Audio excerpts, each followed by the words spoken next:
नमस्कार दोस्तों, अगर इजराइल को ईरान और हिजबुल्लाह से हमेशा के लिए छुटकारा चाहिए तो उसे सिर्फ मिसाइल नहीं, मैप बदलने वाली रणनीति पर काम करना होगा। और इसी रणनीति का नाम है डेविड कॉरिडोर।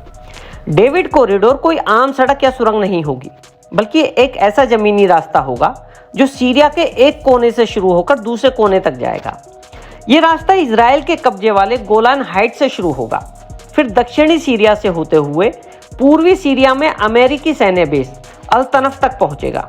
इस कॉरिडोर का दायरा इराक और कुर्द इलाकों तक भी फैलेगा। पर इतना लंबा कॉरिडोर क्यों?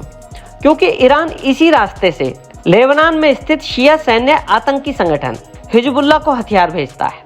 ईरान से इराक, इराक से सीरिया और फिर सीरिया से लेबनान। अब अगर इजराइल सीरिया में इस सप्लाई लाइन को काट दे तो हिजबुल्लाह लेबनान में सिर्फ एक स्थानीय पार्टी रह जाएगा, कोई मिसाइल फोर्स नहीं। बताया यह जा रहा है कि इजराइल सीरिया के अल्पसंख्यक समुदाय जैसे डूज और कुर्द लड़ाकों की मदद से वहां अपना असर बढ़ाना चाहता है, बिना वहां की जमीन पर सीधा कब्जा किए।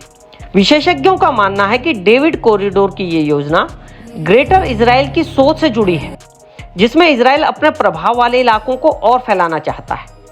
अगर ये कॉरिडोर अस्तित्व में आ गया तो इजराइल ईरान की इराक और सीरिया के रास्ते लेबनान तक पहुंच को रोक देगा, जिससे वो न केवल हिजबुल्लाह के हथियारों की सप्लाई को काट देगा, बल्कि सीरिया में ईरान समर्थित शिया मिलिशिया संगठन फातिमी ब्रिगेड और जैनवी ब्रिगेड को भी काबू में कर लेगा।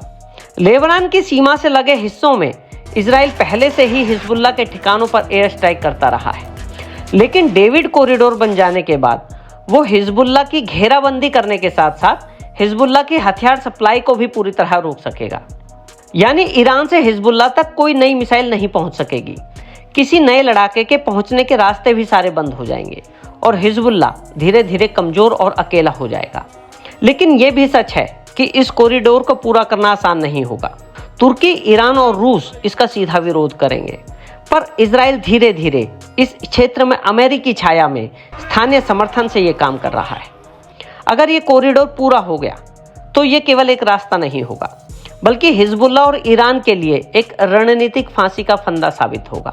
अब अंत में आपसे एक सवाल, आपको क्या लगता है कि क्या इजराइल ये डेविड कॉरिडोर बना पाने में सफल हो पाएगा? कमेंट में हाँ या ना लिखकर अपनी राय जरूर बताइएगा, क्योंकि हर एक राय महत्वपूर्ण होती है।